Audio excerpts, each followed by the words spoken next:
5, 4, 3, 2, 1. It's time to count down the top 5. Brought to you by SaveWithConrad.com. So here we are. I love these top 5s with Double J. I know you do too. And we're going to have some fun today because we're going to talk about some of the very best matches of Jeff Jarrett's career. We're talking the top 5 career pay-per-view matches in Double J history. Coming in at number 5, Jeff Jarrett versus Kurt Angle from Genesis in TNA 2009. Jeff, it feels like storyline-wise, this wasn't just a wrestling match. It was personal. The emotion, the storytelling, the grit. This is a really fantastic story. I'm not surprised that it's on the list, but why is it number 5, Jeff? Conrad, well, 2 things. Well, a bunch of things. Before we get into it, Mr. Silva, if you don't mind, can you get a soundbite? And I want to, like Conrad's got his little toy box down there where he says "My World" and all this. I want matches. If I can get that, I'm just gonna have that because Conrad, I don't know where I've heard that before, but that's a good little soundbite. All right. The top 5, Conrad, I think I could have, this was really hard. This was not I thought this would be easy to rattle off at least, but man, kind of narrowing it down because I have so many kind of favorites for different reasons. And look, I mean, the first time I was on pay-per-view, I didn't even put that in there. There's a couple of lists, but when I really thought through, I'm like, how do I not put this on there? Because you got to remember, I took, so that would have, anyway, I had stepped out of the ring and not really, I had put on my cap of executive producer, had a creative, TNA executive, whatever you want to call it. And Conrad, I'd really been out for a while. So I think that would have been most of 7, maybe even part of 6. Anyway, I'd been out a year and a half, 2 years. And kind of as the story was evolving, that this was kind of falling into place in a couple of different ways. And me watching Kurt from I'll call it the early days of WWE, and then just the meteoric rise, stepping up, just WWE match after match after match after match, and then coming to us and the different matches that he'd already had in TNA and just the storyline fit. And I knew, though, Conrad, from where I was at in that stage of my career, all right, I've got my work cut out here as far as being able to just keep up with the machine. And the story was there. The promos were there. The intensity damn sure was there. It just was one of those, he angle slammed me off the stage. We both overshot the table. Maybe one of the hardest bumps I ever took because we went from the stage, missed the table, and it was flat on the concrete. Anyway, hard fought match. The people were, they just, when you have one of those matches and the people are into every little thing, and I give all the credit in the world to Kurt. Kurt has and there's different talents that you work with through my career and observe, and you can, everybody kind of has different favorites on this and that. Kurt's has a unique sense of piecing matches together, the timing and the stair step up to really get to a crescendo. He's one of the best, very best to ever do it. And this is right up there in one of my personal favorites because I felt internally I had something to prove myself. And when I was done, I did. I think there's some critics of Kurt Angle in this era who say that his style was limited storytelling, limited psychology. It was just go, go, go. They're going too fast. You got to slow down. Obviously, we know wrestling has continued to evolve, and I think history has proven that Kurt Angle has got to be on everybody's list of the best who ever did it bell to bell. And I know a lot of people who claim him as number 1. You shared the ring with him. How off base are those people who feel like he was too fast and not enough storytelling? You were there. What say you? So the name of the company, Total Nonstop Action. And this is one of the ways that I leaned into it so hard with Bob Carter and with talent and with creative is that there is an old John Wooden line, quick but don't hurry. And it is, Bill Walton gives that speech of John Wooden kind of phrasing and all kind of stuff. But Kurt knew how to put a match in fifth gear, but nothing was ever missed. Nothing, the timing, the selling, the maximizing 2 counts or 1 counts or no counts or whatever it may be. I just think, and I get it, he may not be for everybody. I'm not going to say everybody is, but if you really know this industry, then I'll just say it. It's complete nonsense when you say, "Oh, Kurt went too fast." I don't buy it for a minute, Connie. All right, Jeff, I can't wait to see what's number 4 on your top 5 list of your best pay-per-view matches of your career. Coming in at number 4, WWF No Mercy 99, you versus Chyna. How the hell does this wind up on your list, Jeff? Just the significance of it. And look, I know that I wrote down in the text exchange a couple before I hit send, a couple of different ones on them.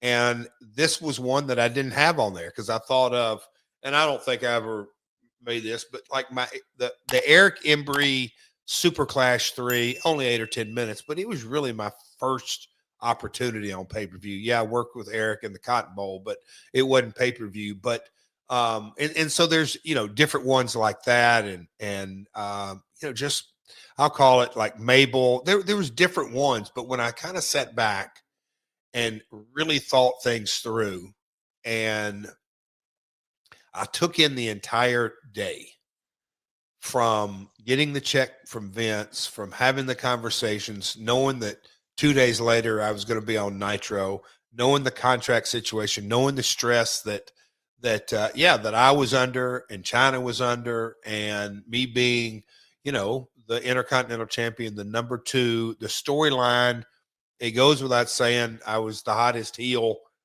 in the company, and the timing was everything, and the layout and Pat Patterson being a part, and hey, let's put this in, and just the integration and Chyna's character and DX and how she had risen really from, I'll call it a bit player, and I've said it multiple times. You take Chyna and Road Dogg out of DX, I'm not sure you have the same DX. And so in the you know better than me, but I'd say right up there, the top of the height of the Attitude Era and the crowning of the first ever woman being the IC champ.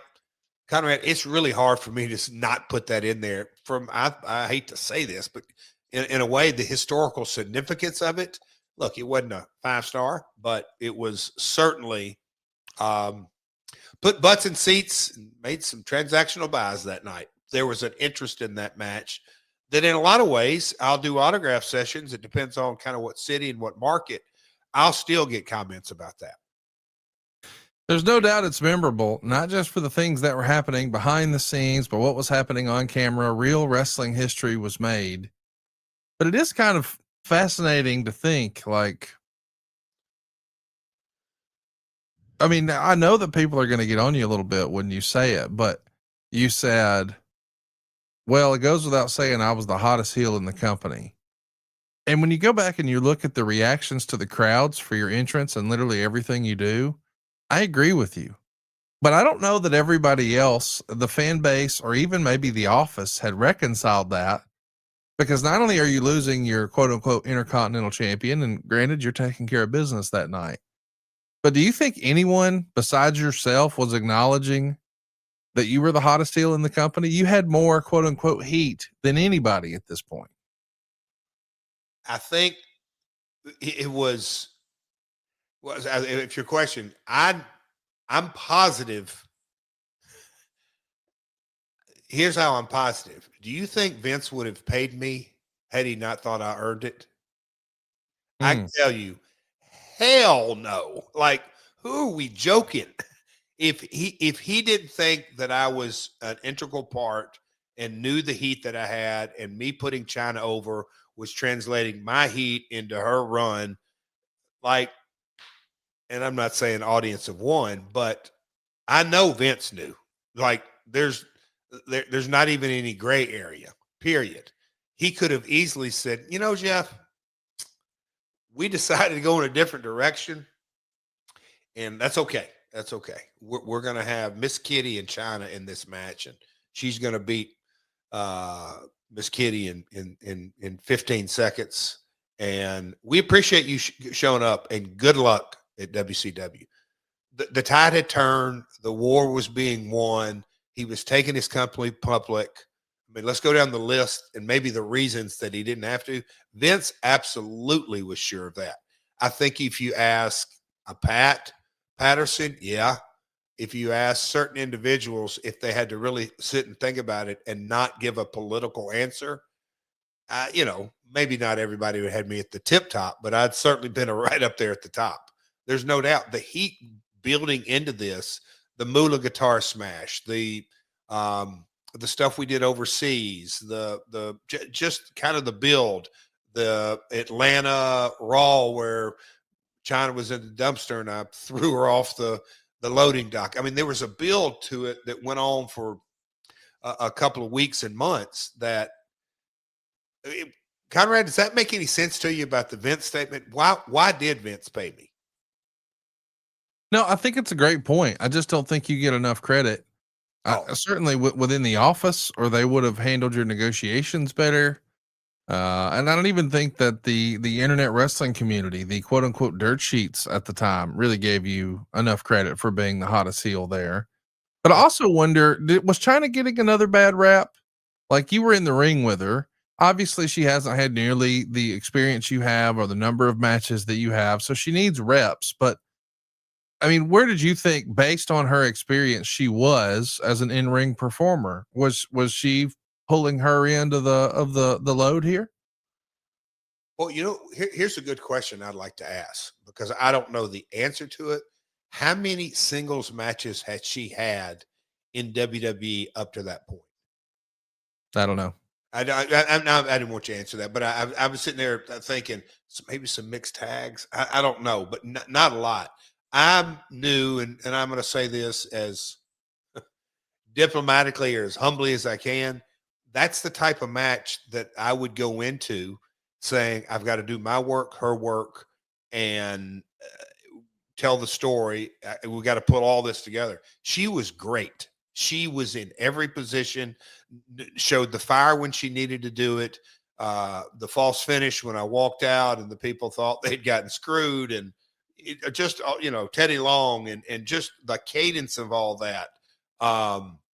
Just all of it. She did a hell of a job, But the expectation of her being able to do any more than she did, I don't remember me thinking, okay, no, she just didn't have the skill set. She hadn't trained for it.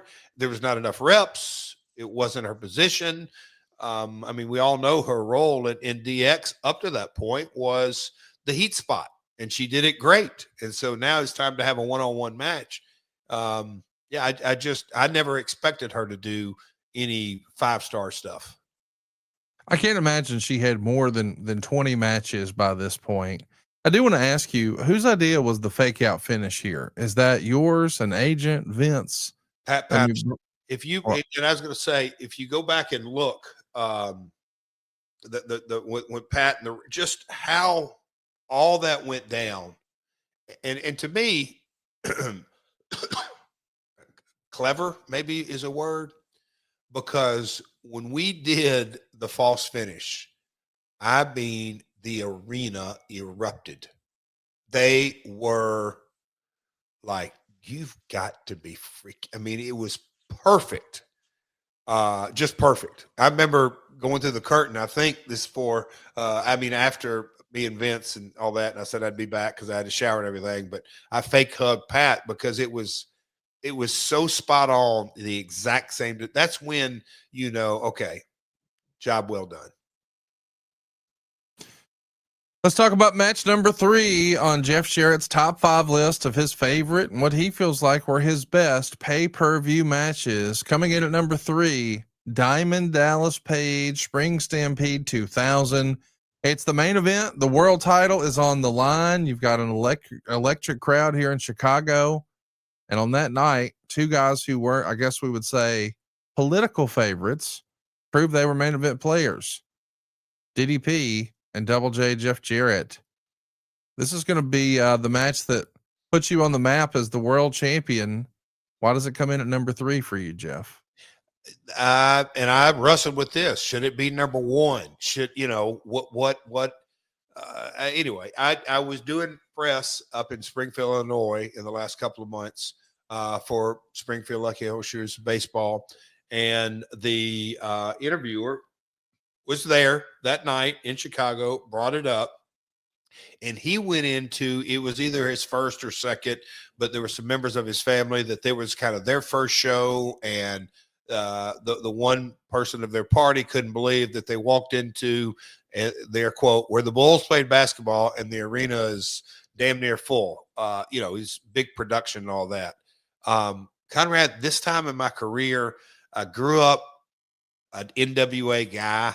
There's a clip online yesterday I watched of Lawler versus Jack Briscoe with Jerry Briscoe in one corner and Sam Bass and Lawler's, I think from 78. So you can imagine the lineage of the NWA / WCW, world title. And so knowing that's the belt, the lineage of the belt, knowing,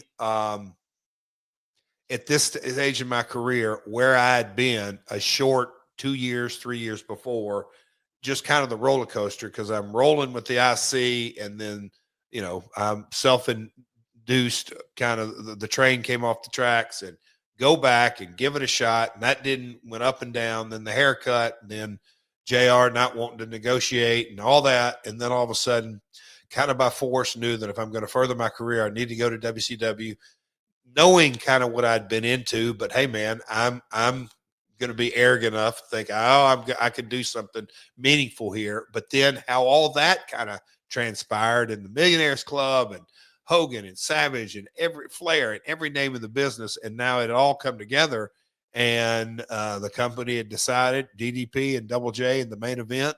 And this is where the new day moving forward. And to be crowned champion, Conrad, it was a huge deal for me personally. And not just becoming world champion, but the positioning of knowing where the Turner brand, if you will, that goes all the way back to my dad editing wrestling and Ted sitting in the control room. I'm talking early 80s, late 70s. So it meant a lot from a family legacy, from a personal point of view, from one of my goals, from the positioning in the business, knowing that I'd left WWE, not that far back in the rearview mirror, and to become world champion is big, Conrad, just in so many ways. Look, me and Dallas, we've talked about this, and Dallas with his stylist and his phone, and let's do this and let's do that. I was always welcomed it because he cared and I cared. And so I felt like we delivered in the match. It's a big, this easily could have been number 1. There's no way it could not have been in the top 5. Well, coming in at number 2 on Jeff's top 5 list of his top 5 best pay-per-view matches throughout his career, I knew he had to be here somewhere. We found him. Sting, Bound for Glory 2006, comes in at your list, Jeff, at number 2. Why is Sting here in the number 2 spot? Oh boy, this has, and especially, and me and Sting buddies in AEW, and his legacy. We, sent baby gifts just recently and got a thank you note, for his grandkids. And so, story of Sting and my father, and Thanksgiving of 85, and, his run and everything that goes with it. And then the company. And then, the story goes, Jeff's holding on to the belt and the NWA and this and that, and things didn't work out, and timing, and knowing, okay, now it's just by the way God has laid it all out, and the plans and the dominoes fell. Okay, Sting wants to go away for a while, not be seen on TV. He's going to go get in the best shape that he possibly can. And we're switching the title. And I knew that it was I had a personal situation, going on at home with Jill and her illness. And it was time for me to, I was trying to be a husband, a dad, a talent, and an executive, and something had to give. And the easiest thing, although it's really my first love, but it was a no brainer. I got to step out of the ring. And so how it had all built, and me and Sting, and knowing where we were going with that finish, and where we were at and the growth of the company, it was all very, very, very meaningful for me. And then you put on top of that when we started on the creative journey, we had no idea that we'd be getting Kurt. And so to be able to put Kurt as a special excuse me, special guest enforcer, it all just kind of laid out a pay-per-view outside of the Impact Zone up in Detroit, hell of a house. We had built it. It was everything. It's, when I look back on my career, we're heading into 40 years, these kind of emotions that don't happen overnight. This is, in a lot of ways, years put into this. It meant a lot that Sting was working for us full time, his journey with my father, and then his WCW run. And now he's like, yep, I'm a part of the company. I mean, some people don't even realize, like, Sting for a better part of 10 years was a TNA guy. When you wrap your head around that, longer than he was a WCW guy. Yeah, I know I'm not doing the comparisons or the height of it all, but he really invested in the company that I founded. So just Conrad, just special across the board, if that makes sense. And the timing was right, and the finish was right. I mean, when he no-sold the guitar, nobody can no-sell things better than Stinger. I'll say that. It doesn't hurt. And I say that it enhances everything. My guitar, Sting's persona, the excitement and the adrenaline in the match, the aura going on in the arena. It was everything just kind of paid off. Isn't that interesting? I love the way you phrase that. Nobody no sells better than Sting, because I think sometimes when people use the phrase no sell, they're talking about when there's just one rapid fire move after another. Sting never really did that. He made that one moment that had just happened seem bigger. He let it breathe, and it got bigger and bigger, and it built and built. I love learning from you. That's an excellent phrase. I love that. What was the phrase? Nobody no sells. Think about better than Stinger, because it seems like a silly sentence, but when you really think about it, you're like, damn, he's right. Like, it does get better. And yeah, that's excellent. I do want to ask you, and I know I'm not trying to correct you, but I know we're going to get tweets about it. Sting technically was in WCW longer than he was in TNA, but still, you're talking 88 to 01. Okay, it's 13 years, but TNA was 10. And respectfully, TNA is more than the time that he spent in AEW and WWE combined. Like, it was, when you think about the career of Stinger, I think a lot of people go WCW and they think TNA was a couple of years. They don't realize it's darn near a decade before he's moving on to WWE. But it's time now for us to talk about Jeff's number one on his top 5 list of the very best 5 pay-per-view matches of his career. Coming in at number 1, Jeff. It could have been anybody. It could have been everybody. And it was Shawn Michaels, In Your House, number 2. If you're a longtime listener, it's probably no surprise that Jeff called this number 1. This is your all-time favorite match, right, Jeff? Yeah, because look, I mean, we've talked about it. The tag matches that me and Shawn against Razor and Diesel, Razor and Kevin, Scott and Kevin, with Road Dogg out there. My singles against Scott Hall. It's hard to put into words what this night meant to me, because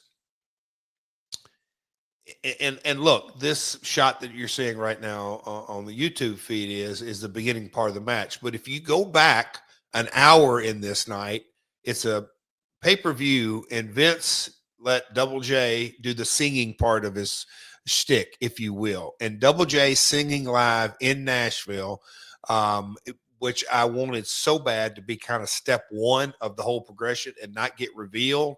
But that was that character, Double J, started in Bruce Pritchard and Kerwin Silfies and Jeff Jarrett in downtown Nashville shooting, what was it, 10 vignettes? Ended up being 11, and we did a compilation, made it 12. But, shooting the vignettes all over Nashville. Those vignettes run. All of 94, you're out on the road and establishing the character. Get into 95, win the IC title. And then as things were rolling, then all of a sudden, Vince wants to shift gears, and I think take the title off Backlund and then get it on Diesel, and then Diesel to Shawn. And I mean, things are moving and grooving in all kind of ways. But for Vince to kind of put that confidence in WCW was down in 95 at this time. WWE, the new generation. I think a lot of times people don't. Yeah, it was maybe not the best on a lot of things, but it was the building blocks that really laid the ground in so many ways for the Attitude Era. And so this match during this time, and me and Shawn had worked kinks and different things together domestically, internationally, and then we put this match together, and it is a 20, 25 minute, whatever it may be, of go, go, go, go, go, and told a story. And, it's hard for me, when I looked at these lists, one of the things, okay, Jeff, you're not going to pick one where you go over, but as a heel and switching the title to Shawn and the manner we did it, it was everything clicked, Conrad. I guess is the easiest thing. Me winning the title against DDP in Chicago was huge in so many ways. But this match, it was just right up there, and knowing that it, and when I did it, I wouldn't think about standing the test of time. But athletically, I believe I was just getting into my prime. And, the fallout from this, there's a lot of things, a lot of emotions that go into this. But yeah, it's my number one.